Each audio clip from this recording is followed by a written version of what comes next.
নমস্কার শ্রোতারা, আমি আপনাদের প্রিয় গল্পকার। আজ আপনাদের জন্য নিয়ে এসেছি এক নাম প্রকাশে অনিচ্ছুক এক অনুরাগী বন্ধুর পাঠানো এক অসাধারণ, হৃদয়স্পর্শী এবং একই সাথে রোমাঞ্চকর গল্প। এই গল্পটা যেন এক মায়াবী জালের মতো, যেখানে আপনিও জড়িয়ে পড়বেন। গল্পের গভীরে ডুব দেওয়ার আগে আপনাদের কাছে আমার ছোট্ট একটি অনুরোধ। আমার এই গল্প বলার কাজ আপনাদের ভালো লাগলে প্লিজ আমার চ্যানেলটি সাবস্ক্রাইব করবেন। আপনাদের সাবস্ক্রিপশন আমাকে নতুন নতুন গল্প তৈরি করার অনুপ্রেরণা যোগায়। আর হ্যাঁ, এই গল্পের কোনো এক ফাঁকে আমি আপনাদের জন্য আমার ব্যক্তিগত ইমো নাম্বারটি দেব, তাই নাম্বারটি পেতে হলে পুরো গল্পটি খুব মনোযোগ দিয়ে শুনতে হবে। প্রতিটি শব্দ, প্রতিটি শ্বাস-প্রশ্বাস আপনাদের ছুঁয়ে যাবে, আমি নিশ্চিত। আজকের গল্পটা এক সাধারণ বাঙালি পরিবারের, কিন্তু তাদের জীবনের গল্পটা মোটেও সাধারণ নয়। ঘটনাটা শুরু হয়েছিল আমাদের দেশেরই এক মফস্বল শহরে। রঞ্জনা এক সাধারণ বাঙালি বধূ। তার স্বামী অনেক বছর ধরে বিদেশের মাটিতে। বিদেশে উন্নত জীবনের আশায় একাই সব কষ্ট সহ্য করছে, আর রঞ্জনা একা হাতে সংসার সামলাচ্ছে, অপেক্ষা করছে স্বামীর ফেরার। তাদের সংসারে শান্তি ছিল, কিন্তু সেই শান্তি ছিল এক চাপা দীর্ঘশ্বাসের মতো। একাকিত্ব রঞ্জনার জীবনের এক অবিচ্ছেদ্য অংশ হয়ে উঠেছিল। অনিকের ছোট ভাই রাতুল সেই বাড়িতেই থাকত। অনিকের অনুপস্থিতিতে রাতুলই যেন রঞ্জনার সব কাজে সহায় হতো। প্রথম সবটাই ছিল ভাই ভাবির এক সহজ স্বাভাবিক সম্পর্ক, কিন্তু সময়ের সাথে সাথে একাকিত্বের কুয়াশা আর অনুচ্চারিত আকাঙ্ক্ষাগুলো যেন ধীরে ধীরে বাসা বাঁধতে শুরু করল। রাতুল ছিল শান্ত, স্নিগ্ধ স্বভাবের। তার চোখে ছিল এক গভীর মায়া, যা রঞ্জনার বুকের ভেতর এক অচেনা অনুভূতি জাগিয়ে তুলত। রঞ্জনাও রাতুলের প্রতি এক ধরনের টান অনুভব করত, যা সে আগে কখনো অনুভব করেনি। এ কি শুধুই দেবরের প্রতি সম্মানের টান, নাকি তার চেয়েও বেশি কিছু? এই প্রশ্নটা তাকে প্রায়শই বিদ্ধ করত। একদিন গভীর রাতে রঞ্জনা ঘুমোতে পারছিল না। অনেকের কথা মনে পড়ছিল, কিন্তু তার চেয়েও বেশি মনে পড়ছিল রাতুলের মুখ। রাতুল প্রায় গভীর রাতে নিজের ঘরে বই পড়ত। আজ রাতে রঞ্জনার মনে হল সে যেন রাতুলের ঘরের জানালার দিকে তাকিয়ে আছে। হালকা জ্যোৎস্না এসে পড়েছে জানালার কাচের ওপর। রঞ্জনা বিছানায় শুয়ে শুয়ে ভাবছিল কতদিন সে অনেকের উষ্ণ আলিঙ্গন পায়নি। শরীর জুড়ে এক অস্বচ্ছ শূন্যতা। হঠাৎ তার মনে হল দরজায় হালকা টোকা পড়ছে। এত রাতে কে? বুকটা ধুকপুক করে উঠল। সে আস্তে আস্তে বিছানা ছেড়ে ওঠে দরজার দিকে এগোল। দরজার ওপাশে কে, তা যেন সে আন্দাজ করতে পারছিল। দরজা খুলতেই সে দেখল রাতুল দাঁড়িয়ে আছে, তার হাতে এক গ্লাস দুধ। ভাবি, আপনার ঘুম আসছে না বুঝলাম, তাই ভাবলাম একটু দুধ খেলে হয়তো আরাম পাবেন। রাতুলের গলার স্বরে ছিল এক অদ্ভুত মিনতি, এক গভীর উদ্বেগ। রঞ্জনা কিছু বলতে পারল না। সে শুধু রাতুলের চোখে চোখ রাখল। সেই চোখে ছিল এক জিজ্ঞাসা, এক অব্যক্ত কথা। রাতুল যেন কিছু বলতে চাইছিল, কিন্তু বলতে পারছিল না। রঞ্জনা আস্তে করে রাতুলের হাত ধরল। সেই স্পর্শে যেন এক বিদ্যুতের স্রোত বয়ে গেল দুজনের শরীর দিয়ে। রাতুল চমকে উঠল, কিন্তু সরে গেল না। রঞ্জনার মনে হল এই মুহূর্তটার জন্যই সে এতদিন অপেক্ষা করছিল। তার একাকিত্ব, তার অতৃপ্ত আকাঙ্ক্ষা, সব যেন এই এক স্পর্শে মূর্ত হয়ে উঠল। সে রাতুলের দিকে আরও একটু এগিয়ে এলো। তাদের নিঃশ্বাস একে অপরের ওপর এসে পড়ল। রঞ্জনার মনে হল সে যেন এক নিষিদ্ধ ফলের স্বাদ পেতে চলেছে, যার নেশা তাকে পাগল করে দেবে। রাতুল! রঞ্জনার গলা কাঁপছিল। রাতুল তার দিকে ঝুঁকে এলো। তার চোখে ছিল এক তীব্র আকর্ষণ, এক আদিম আকাঙ্ক্ষা। ভাবি! এই একটি শব্দ যেন অনেক কথা বলে দিল। তাদের ঠোঁট একে অপরের সান্নিধ্যে এলো। প্রথম স্পর্শে এক শীতল অনুভূতি, কিন্তু তারপরই এক উষ্ণ স্রোত। এ যেন এক বারণ করা ফুল, যার গন্ধ নেশা ধরিয়ে দেয়। রঞ্জনা নিজেকে আর আটকাতে পারল না। এই নিষিদ্ধ পুলকের কাছে সব সামাজিক নিয়ম, সব ভয় তুচ্ছ হয়ে গেল। এরপর তাদের দেখা সাক্ষাৎগুলো আরও ঘন ঘন হতে লাগল। তাদের সম্পর্কটা আর কেবল ভাই ভাবির রইল না। এ এক গোপন প্রেম, এক নিষিদ্ধ আগুন। তারা জানত এ অন্যায়, তারা জানত এ পাপ, কিন্তু একাকিত্বের জাতাকল, শারীরিক ও মানসিক অতৃপ্তি আর একে অপরের প্রতি তীব্র আকর্ষণ, এই সব কিছু তাদের এক অদৃশ্য জালে আটকে ফেলেছিল। প্রতিবার যখন অনিক ফোন করত, রঞ্জনার মনে হতো সে যেন মরে যাচ্ছে।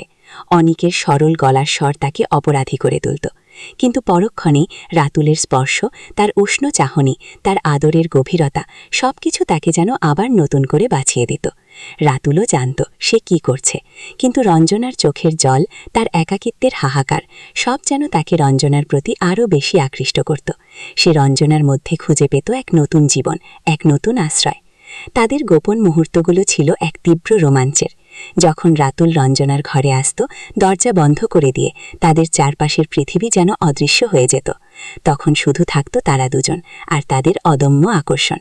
রাতুল যখন রঞ্জনার চুল নিয়ে খেলত, তার গালের ওপর আলতো করে হাত রাখত, রঞ্জনার মনে হতো সে যেন স্বর্গীয় সুখ অনুভব করছে।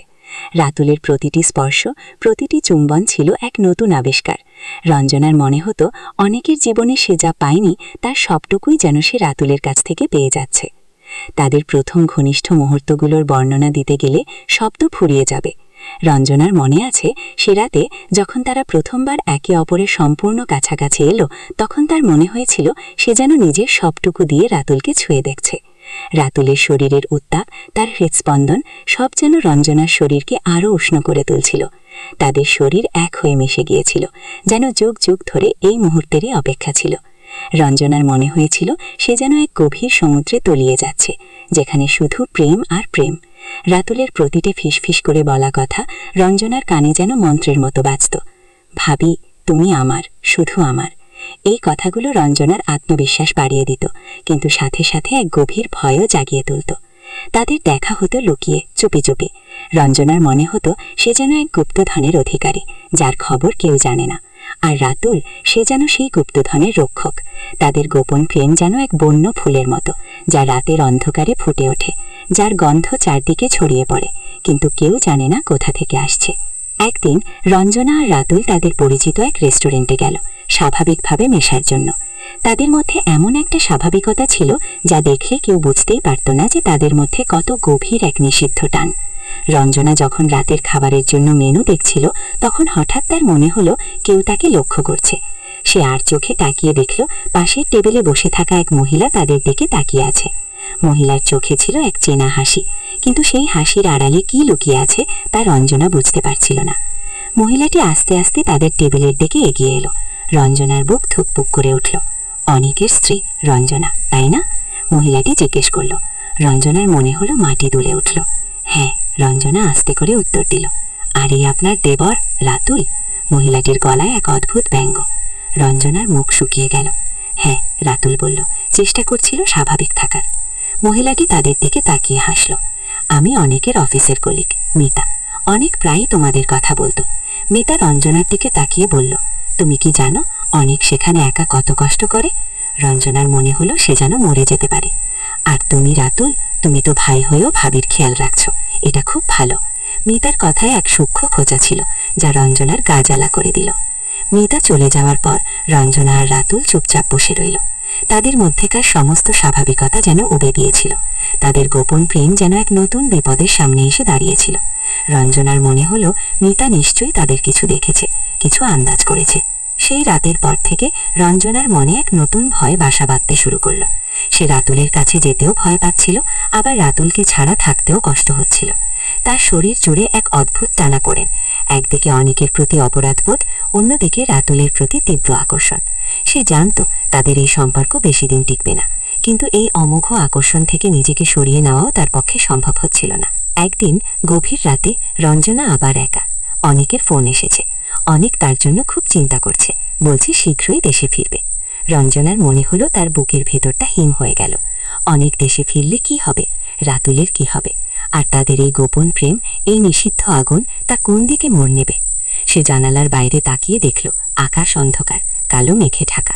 তার মনে হলো তাদের জীবনেও যেন এই অন্ধকারই নেমে আসছে। হঠাৎ দরজায় টোকা পড়ল। রঞ্জনার বুকটা ধুকপুক করে উঠল। এত রাতে কে? সে কি রাতুল নাকি অন্য কেউ? সে আস্তে আস্তে দরজার দিকে এগিয়ে গেল। তার মনে হলো তার জীবনের সবচেয়ে বড় পরীক্ষাটা হয়তো আজই শুরু হতে চলেছে। সে দরজা খুলল। দরজার ওপাশে কে দাঁড়িয়েছিল তা সে দেখে চমকে উঠল। সেখানে দাঁড়িয়েছিল। তাহলে বন্ধুরা, গল্পের এই পর্যায়ে আমি আমার ব্যক্তিগত ইমো নাম্বারটি দিয়ে দিচ্ছি। যারা পুরো গল্পটি শুনেছেন তারা নিশ্চয়ই এই নাম্বারটি পেতে আগ্রহী হবেন। আমার ইমো নাম্বারটি হলো, এখানে একটি কাল্পনিক ইমো নাম্বার দেওয়া হবে, যেমন +880178xxxx। যারা গল্পটি শুনেছেন এবং আমাকে আরও গল্প বলার জন্য উৎসাহ দিতে চান, তারা এই নাম্বারে যোগাযোগ করতে পারেন। আর হ্যাঁ, গল্পের এই টানটান উত্তেজনার মুহূর্তে আমি গল্পটি থামাতে বাধ্য হচ্ছি। রঞ্জনার দরজার ওপাশে কে ছিল? মিতা কি তাদের কিছু বলে দেবে? অনেক দেশে ফিরে এলে কি হবে? এই সব প্রশ্নের উত্তর জানতে হলে আপনাদের কমেন্ট করে জানাতে হবে আপনারা দ্বিতীয় পর্ব শুনতে চান কিনা। যদি আপনারা চান তাহলে আমি অবশ্যই এই গল্পটি দ্বিতীয় পর্ব নিয়ে আসব। ততক্ষণ পর্যন্ত ভালো থাকুন, সুস্থ থাকুন আর আমার চ্যানেলটি সাবস্ক্রাইব করতে ভুলবেন না। ধন্যবাদ।